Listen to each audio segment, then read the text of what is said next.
Well, good morning, good evening, or good afternoon, whatever your current life situation is. Hello, everyone. This is Jeffrey Kite back with a long-awaited episode of Kite's Curiosities. It's been a while since I've done a video. I don't even know when the last time I did one, but it's been a while. Just mainly because went yard sailing a couple weekends ago and came away with some fantastic things.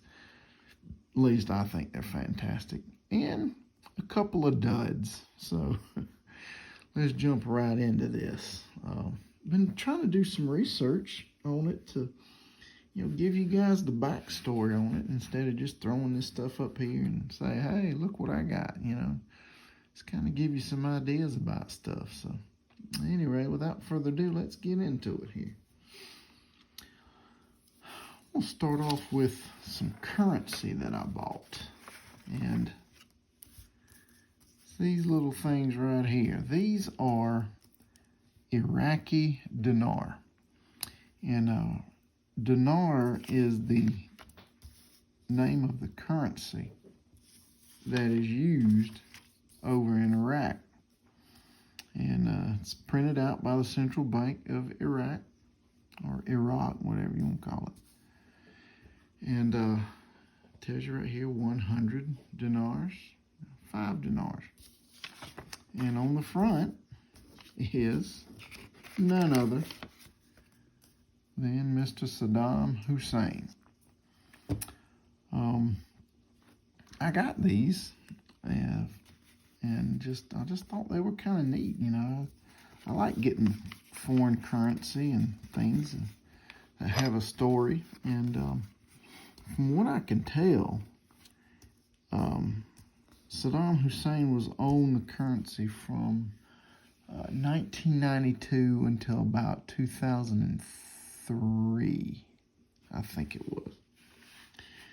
And he was on everything. I think it was in 1979 he took control of Iraq and did away with the currency that they had at the time. They were putting different, I think, natural things from Iraq, like mountains and flowers and animals and, different little cultural things. He said, no, we're going to put myself on that. So he was on everything. So I think this is from 1992, 93, something like that. China was the country that printed these for them. And it was just not very good quality paper. You see, it wasn't very durable. See, I'm missing a chunk out of this 100 dinar banknote. And but this is what they used, and I think this is what was in somebody's pocket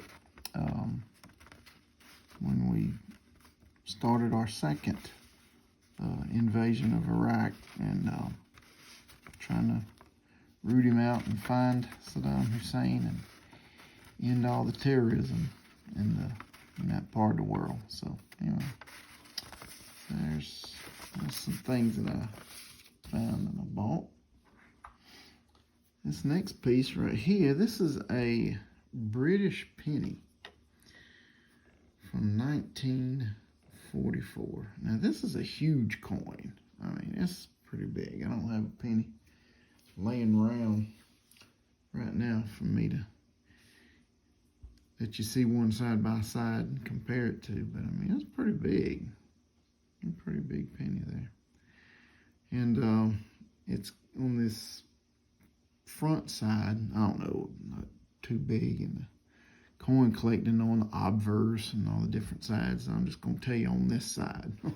On this side, it's an image of what is known as Britannia. And Britannia it's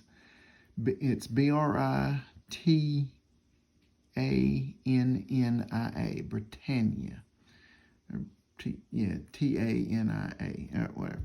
You can look it up.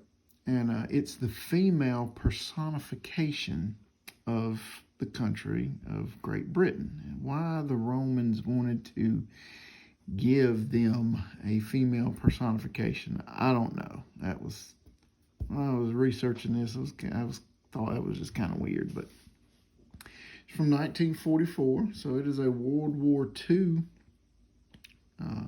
coin. And like I said, Britannia's on this side. It says 1 penny. And on the other side is King George VI, who is, or was, Queen Elizabeth's dad. He died in 1952, and when he died, he came off the currency, and she went on it. So, just a cool little piece here. So I've never seen a British penny or owned one or held one. I saw it, and it was not very expensive, so I got it. Yeah, pretty neat there. So let's move on to, I guess we'd call these war artifacts. Some of the war artifacts that I've got now. Picked up some arrowheads. The person had some and was selling them for not a lot, so I thought I'd go through and get some that I thought were pretty interesting. And I got these three. I've looked them over pretty good, and they seem to be authentic and not, handmade, because, there's people who scam and make these and try to pass them off as authentic. And I don't know, I'm just going to spin them around a little bit. Y'all tell me what you think. I know if you look on the edge, if the edges match up with, the rest of the coloring of the stone that's used, that's a pretty good indicator. And you can look in here in these little notch areas and see different things, if it's been kind of done with a modern tool or not, and that kind of thing. And there's different names for these arrowheads. That was something that I didn't know. And just, real brief, the one that I'm not sure what the names of these two are, but I'm pretty sure that this is called a Stanfield, Stanfield. And it's long, and it's kind of thick, it's pretty heavy, not real heavy, but, about medium weight. And this could have gone on the end of a spear to throw at a bigger, larger animal, or what I think in history backs me up on this, and I thought about this when I got it. It could be used as a knife. See, you could get it and, cut, trim meat or whatever, or take and do like this and shave something down if you needed to. This edge is still got a pretty nice little sharp edge to it. I could really cut if I wanted to and put some pressure on it, but that's what I thought of when I saw it. It's like a handmade knife when they first made them. So probably maybe Cherokee or Creek, since these are from Georgia. Anyway, if you're into arrowheads, drop me a comment. Let me know what you think about them, and just give me your thoughts. If you think they're real, what age of time they come from. From my research, it's anywhere between 8,000 to 10,000 years old. So it'd be kind of neat to hold something that old in my hands. That's crazy to me. But I've looked on the ridges, and they look And they look pretty genuine, so I feel confident in getting them. Moving on to these. These are some Civil War ammunitions and things. And I want to be careful with them because they are made out of lead, and lead is poisonous. So just to kind of fill you in on that. So, but right here, this I think came from a Colt pistol. Watched a couple videos and different things. This looks like it came from a Colt pistol. Kind of a little damaged bottom right there, and there's a hole right there at the top. And of course the hole right in here it's what all bullets had back in the day. And I don't know if this was fired or not. I keep trying to look at little patterns and things. I see little marks on the bottom. I mean, are they gun strike marks, you know, where it was fired? Be pretty neat if it was. And again, if y'all know more about this stuff than I do, you know, just let me know. I know a little bit. I try to learn as I go along, and that's pretty interesting. This is a bullet. I can't think of the name of it, but the Confederates used a lot of rounded edged bullets and stuff. I want to say it's 44. No, that's not a 44. I know which one's 44. This is a 44 caliber weapon right here. This little guy right here at the top. I'll get him over here. Again, watching videos of different guys and find things, relic hunting and stuff. And so I think this has been fired because you can see where it's been smashed down in the gun, and you know, fired out of there. Again, some marks on the sides right here, right there. So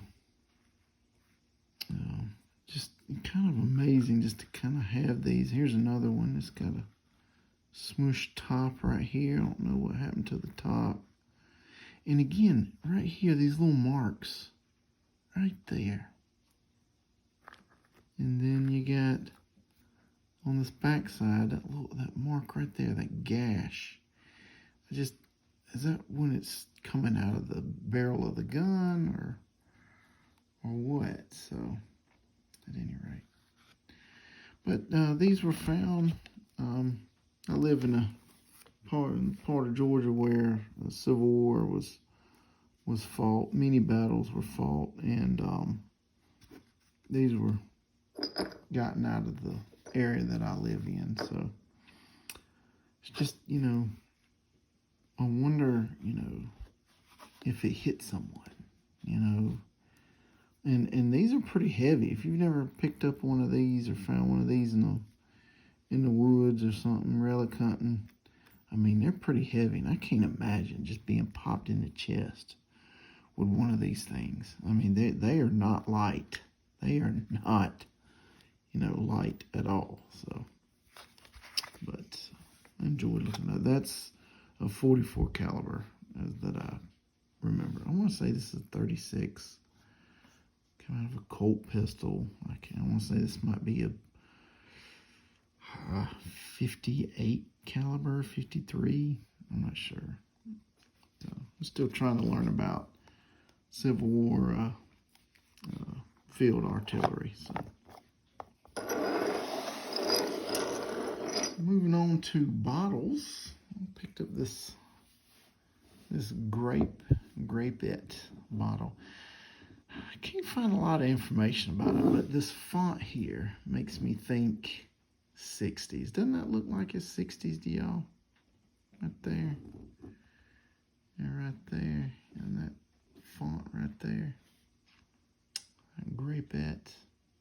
So I didn't get this bottle in this kind of condition. I had to clean this bad boy up. It was grimy, dirty, gross, but I got it and cleaned it up.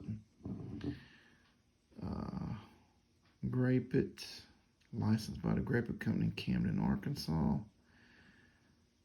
Copyright 1952, so I don't know if that was the date this bottle was made or if that's just we're starting out in 1952, kind of like the Coke bottles, and I'll get to that in a minute, where it's got a patent date on it, sometimes of 1923 or 1915. That doesn't necessarily mean it was made that year, just sometime either in that year or after that year, or, you know, different little things like that. So, anyway, I think this one came out of Knoxville, Tennessee, because the guy I bought it from said, I'm from Tennessee, and, you know, we got to talking about different things. So, a nice bottle right there.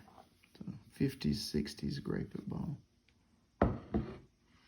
Then I bought this from the guy. This is a full Coke bottle. Y'all know I like my Coke bottles now. Coke bottles from 1985 Southeastern Conference champion Tennessee Volunteers. They were a good football team. They were a really good football team that year. Look on the back, you know, beat UCLA. They beat Auburn. I want to say Auburn was second in the nation that year, that week when Tennessee beat them. They beat Wake Forest. They dropped one to Florida. They came back and beat Alabama the next week. They tied Georgia Tech, beat Rutgers, beat Memphis, beat Mississippi, and beat Kentucky, and beat Vanderbilt. I want to say they went to the Sugar Bowl that year. Well, I know they went to the Sugar Bowl that year if they were the SEC champions. And they beat Miami. Beat Miami Hurricanes, led by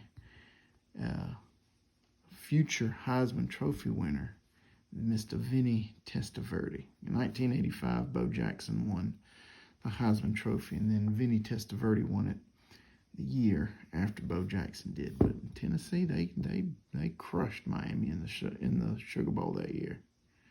So again, this was a very dirty Coke bottle, and I cleaned it up. So had to be careful with the top, because you know you don't want to pop the top off and get any kind of impurities in the soda there. So I was able to get it done. Also picked this up. That's an empty Coke bottle commemorating when Super Bowl 38 was in Atlanta that year. And the Georgia Dome, I want to say Super Bowl 38. No, that's 25, 26, 27, 28. Super Bowl 28. No, 27. Oh, because of the wraparound of that. Okay. Super Bowl 27. All right, so that's part of the ribbon. Super Bowl 27. Now, okay, that is definitely when the Cowboys beat the Bills.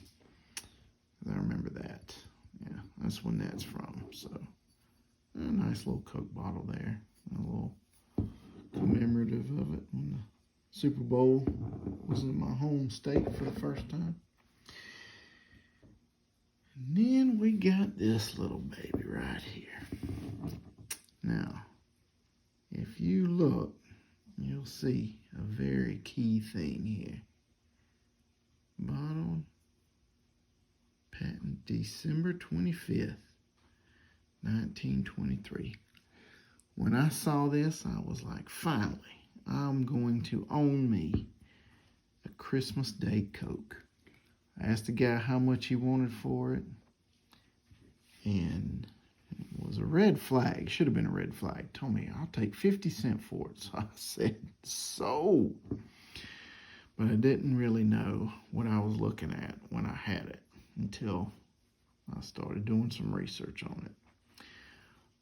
Yes, it has the patent date on it. Yes, it says 6 fluid ounces on the back. Let me get that in the light for you. 6 fluid ounces on the back.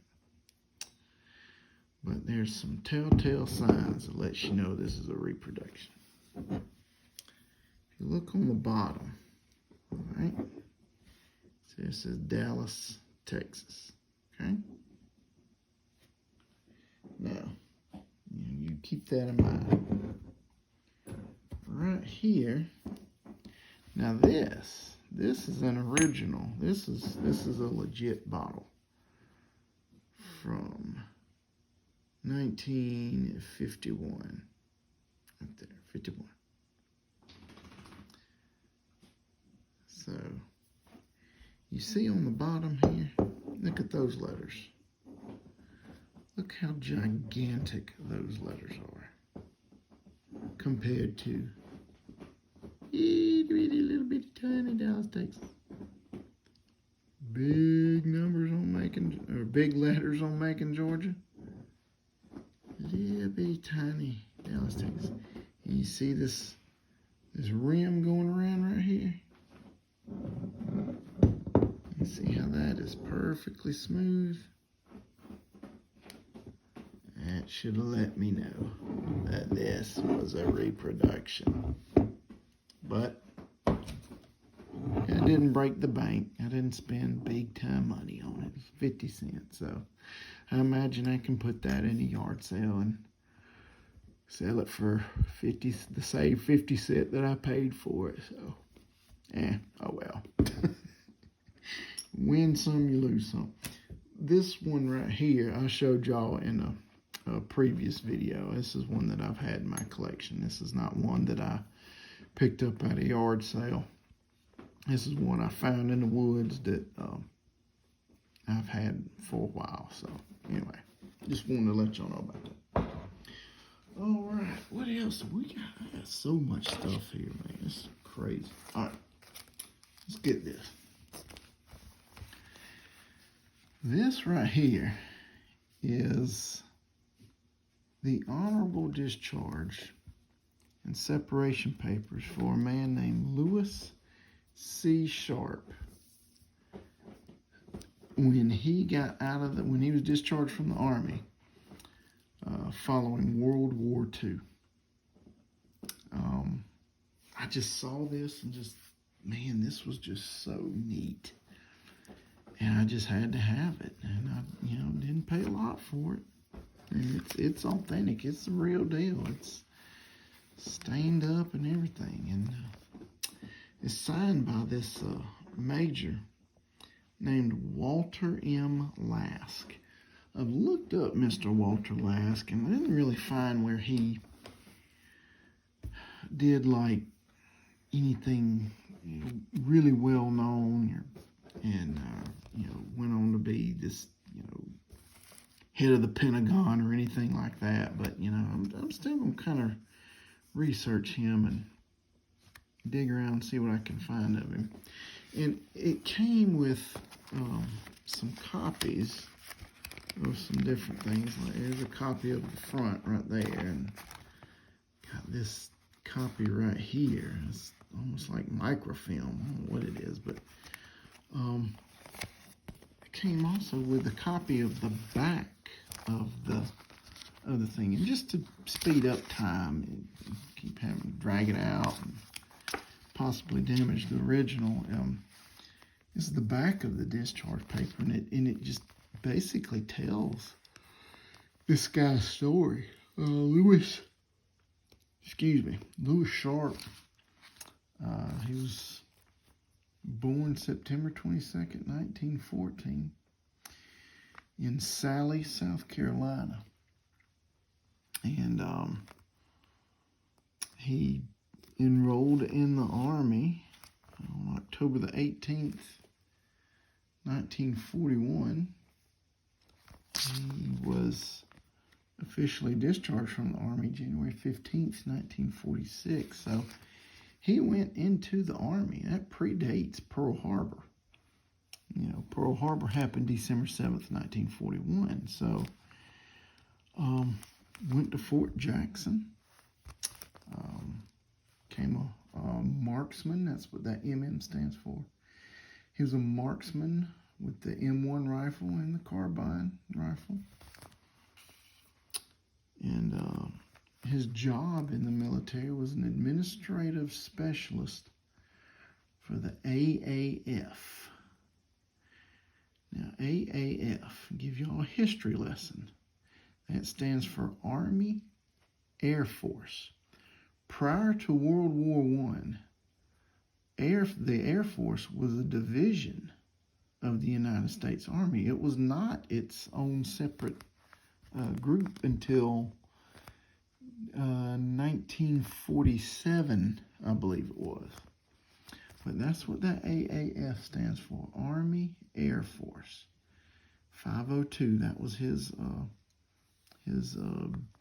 job code, what it's called. But he was an administrative specialist. What administrative specialists do is they are the gatekeepers of information.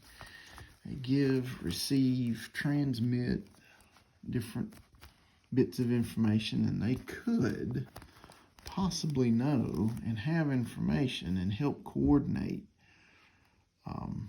different plans that that group has. And he was in, it says right up here where he was stationed at, headquarters 7th AF, 7th Air Force, headquarters of the 7th Air Force, the 7th Squadron. That was the squadron that was based in Hawaii. For those of y'all following at home, I think y'all are putting the pieces of the puzzle together.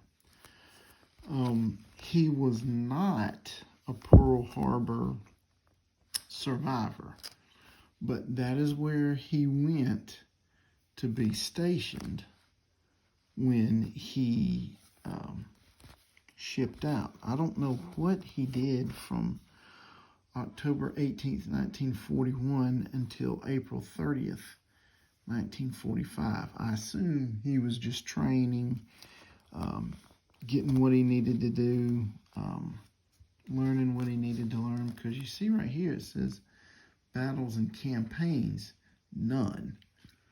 So he did not see any battles on the battlefront, but that does not mean that he did not have an important job, because if he was an administrative specialist for the 7th Air Force Squadron, they were the top dogs in the Pacific. It was the Army and the Navy were flying missions out there.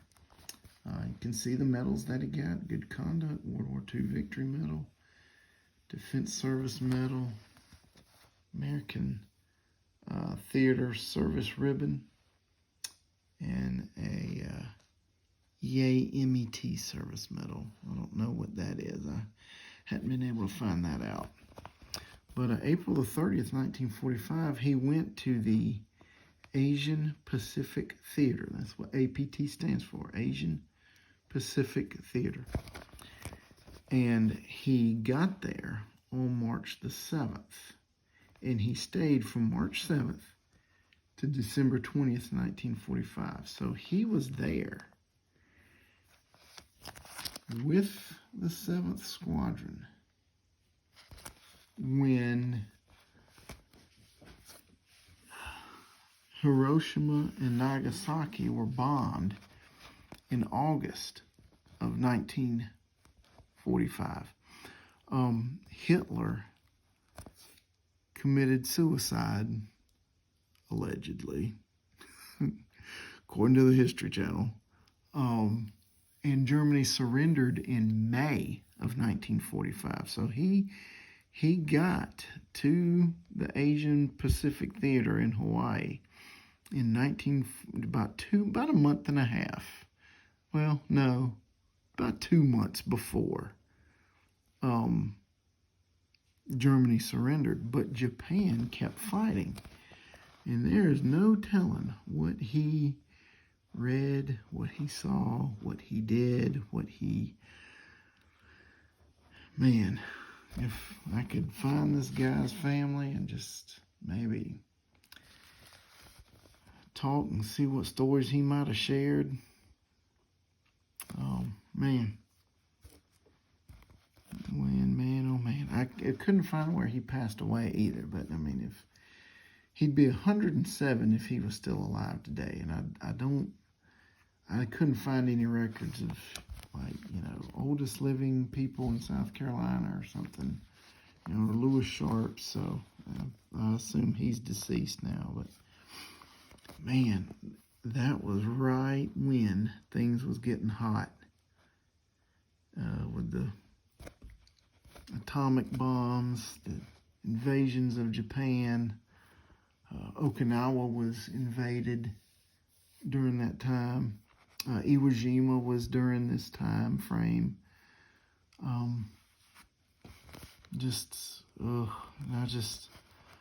wonder what stories you had, Lewis. Wonder what stories you had. But, yeah, here it is. He's dismissed, and they did his thumbprint, his signature right there. And a piece that I found interesting was this right here. Pierce W. Briscoe signed off on his discharge papers. Give you guys another piece of history. Pierce W. Briscoe was a war historian officer for the Korean War. The Korean War, what we'll come to find out what was going on was that the Army didn't like how a lot of wars were being documented. They didn't like how history was leaving out certain details, not documenting some things, and getting some things right and some things not so right. And so they decided that they were going to have like these war historian officers that would go and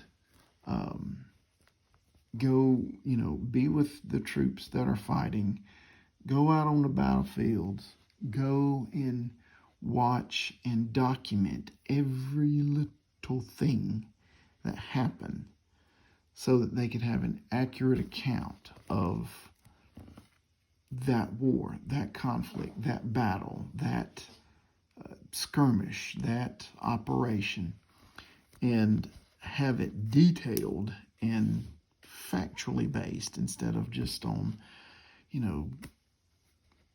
secondhand accounts or eyewitness accounts that may forget a detail or two here and there. So, all right. So anyway,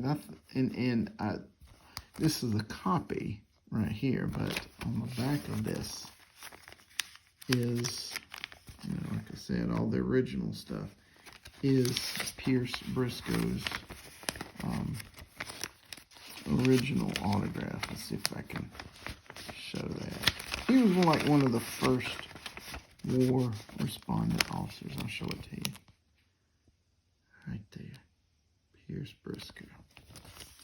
Not a real famous person in history and military history, but he wrote a lot of things that were documented and noted, and are still read today, actually. All right, so now this is something I got excited about. I can't save this to the end. I just got to show this to y'all now.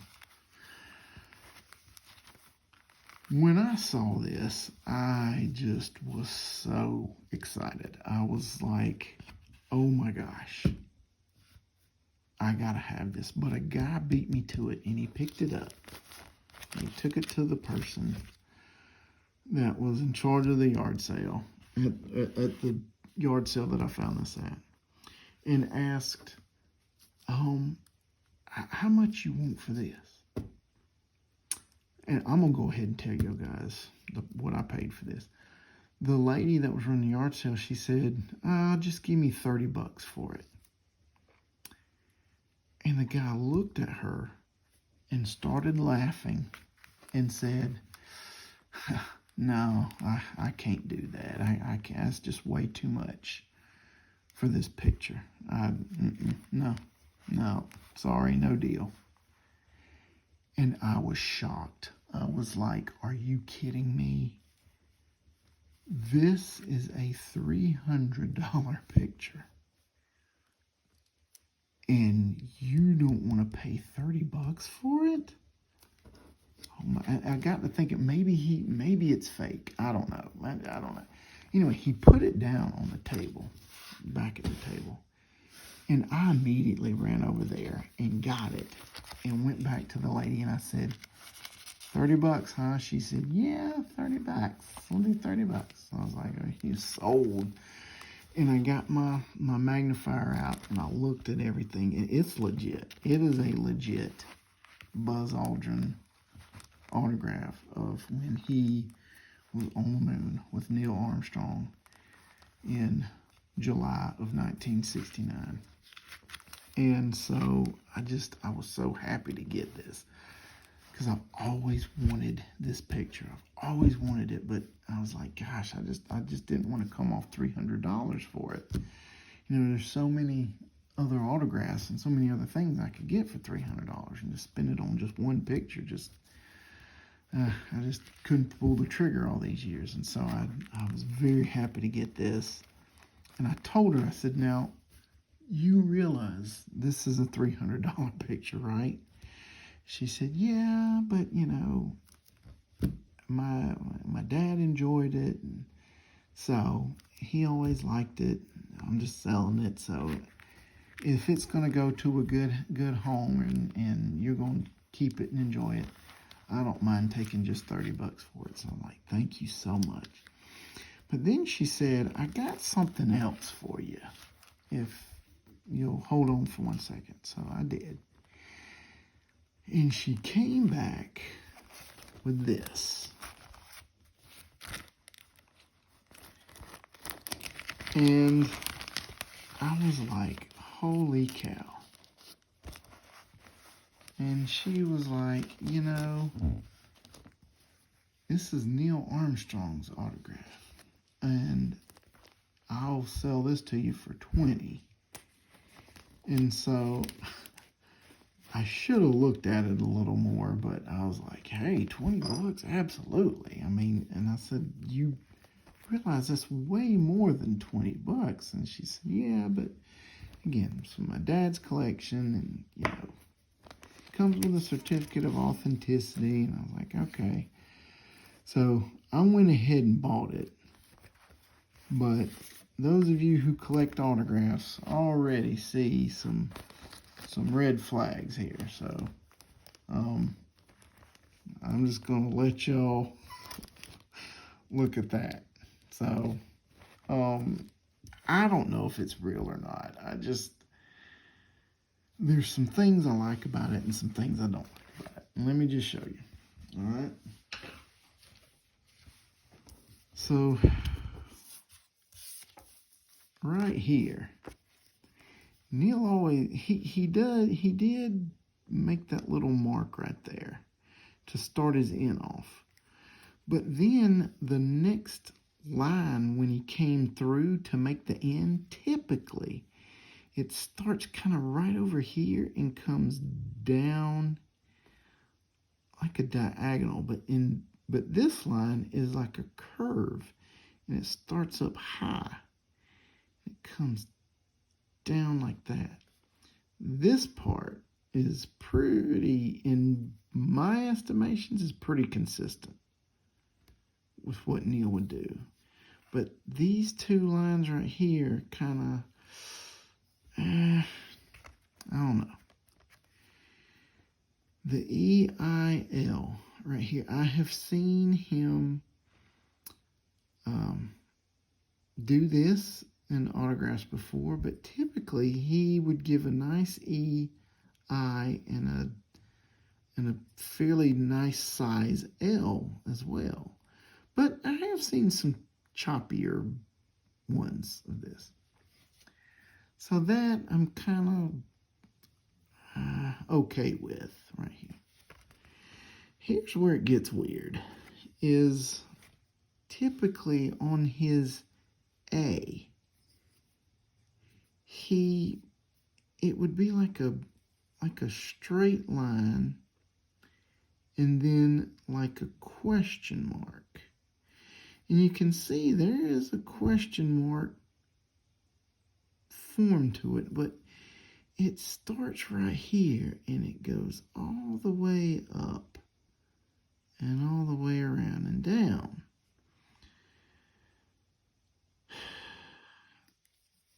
And he did put a little swirl, that little mark right here in his A, and he does do the 2 lines here, but they look a little out of place. I think this should be higher. This, I think, should be a little higher. So, I don't know about that. In the flourish at the end, I liked the flourish at the end where he comes down. He always came down and over, and it was always real smooth. You can see it's smooth right here. He would come down, over, down, come up, and he would go over the top of his writing right there. So that's consistent. Come down, up, over the top, and finish with a flourish. So I liked the end. I liked the end of it. But I don't know. I'm going to hold it up and let you guys see it up close. Okay? Pause the video. Take a look at it. Tell me what you think. Let's get up even a little bit closer. Carefully examine all of it. I'm torn, guys. I just don't know.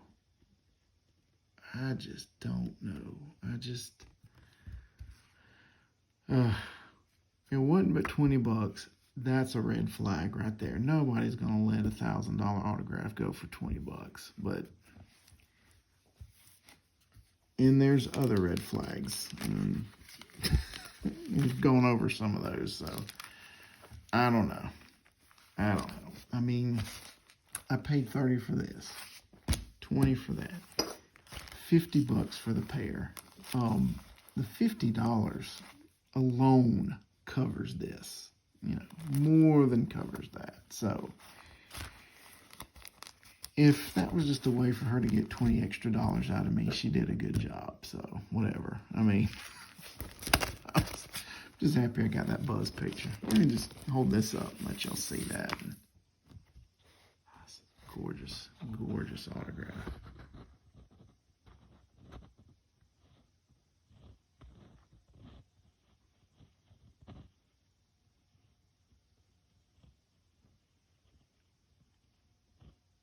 I've looked at that and looked at that and looked at that, and I'm pretty satisfied that this is legit right here. I have him in a book, Magnificent Desolation, the book he wrote.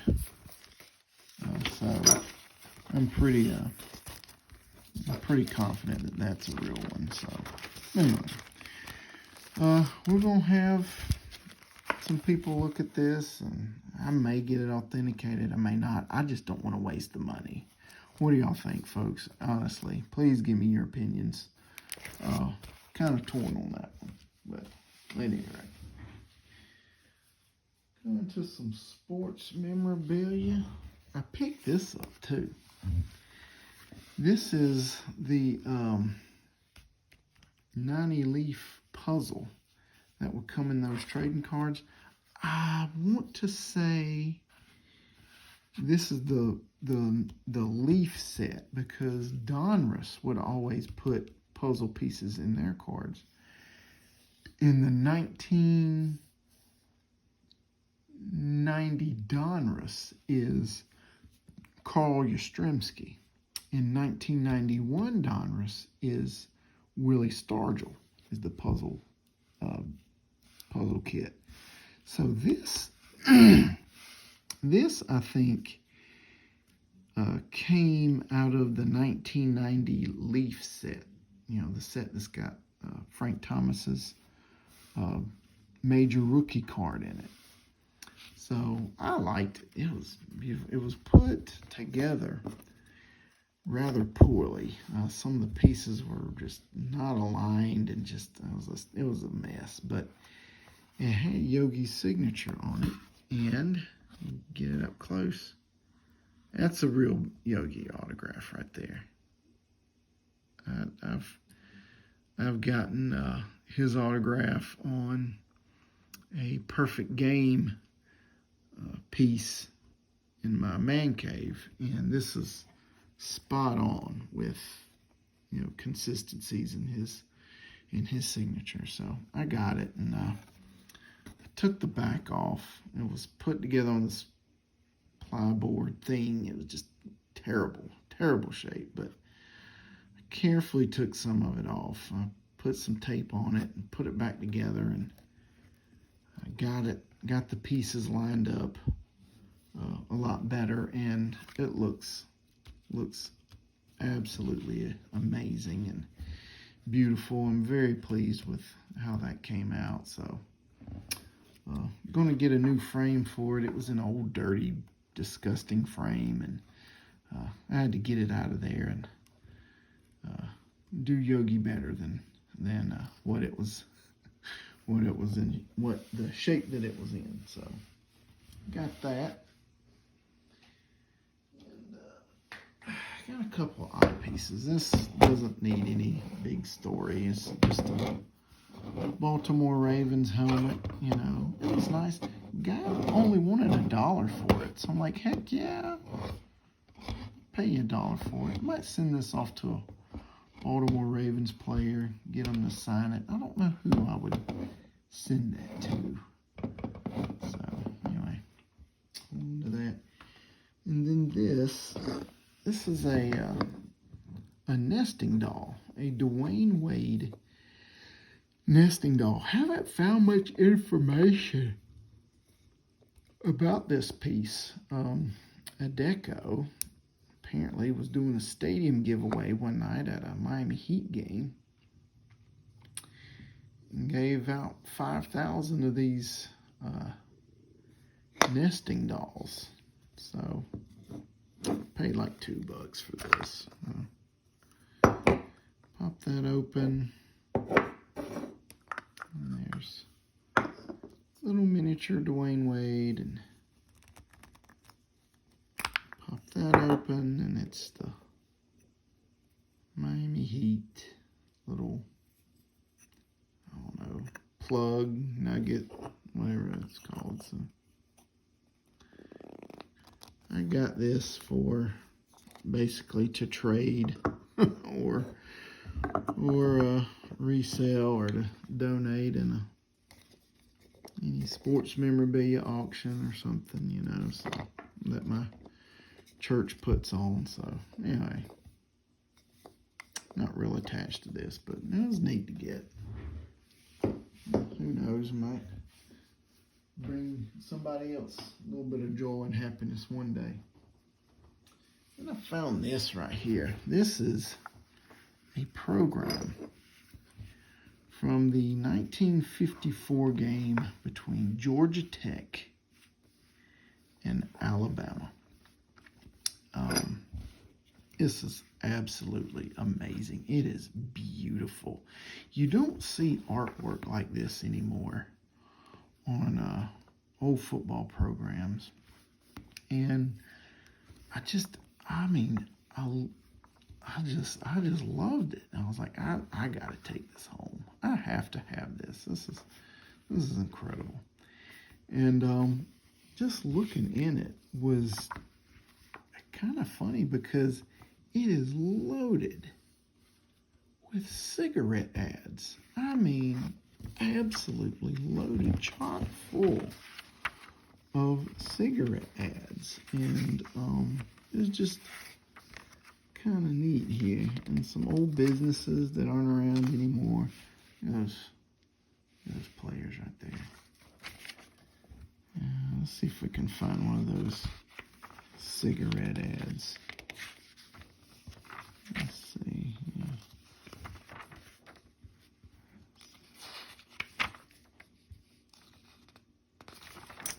Oh, there we go. Chesterfield. Chesterfield. You would never see that. Never see that now. For taste and mildness, they satisfy millions. I'm sure they did. Get you some pretty models there. Jean and Joan, the Corbett twins. Smoking Chesterfields. There's an old Coke advertisement there.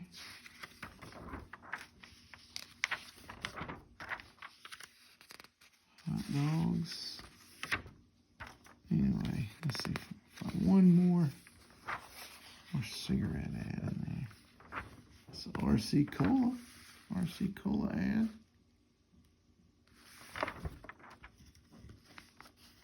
Now, I know there was more than that. Oh, look at that.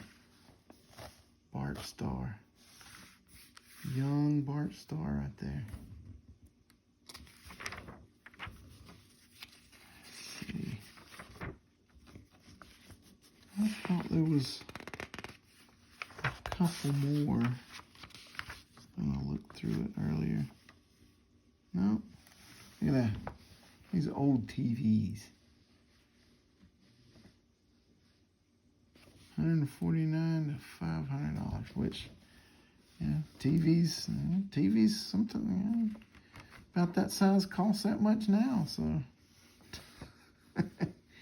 depending on who you get it from. So anyway, I just thought that was just Lucky Strike and Chesterfield cigarettes. Give you a little history about this game. Tech would wind up beating Alabama 20-0 that day, and eventually they would go to the Cotton Bowl and beat Arkansas in 1954, and they finished, I think, 9th in the country, maybe 9th or 11th in the nation. So they were a good team in 54. And finally, I got this. This is the complete set of 1991 Max race cars and NASCAR and drivers and stuff. I have been looking for this set, or looking to complete this set, for about 4 years now. I bought some trading cards, and it had about half of this Max set in here, and I was like, I might try to complete it. And so I kept getting cards and you know, that kind of thing, and they would pop up in different lots that I would buy, and I was like, man, I'm never gonna be able to complete the set. Well, now I've got the whole set. I saw a lady selling this, and I said, hey, how much you want for it? And she said $3. So I said, sold. Because eBay's been asking about $10, $15 for this set. And I didn't want to buy a whole set just to get a few cars out, just to complete my partial set. But for $3, the price was right on that. So I thought, hey, that'll be cool, and I can just keep this set, and the cards that I do have, I can send those out TTM, start getting some autographs. So that's it, folks. That's it. That's all I have. Hope you enjoyed this video. Like, comment, subscribe, do whatever you want to do. And until next time, y'all take care. Be safe. Have a good one now. Bye.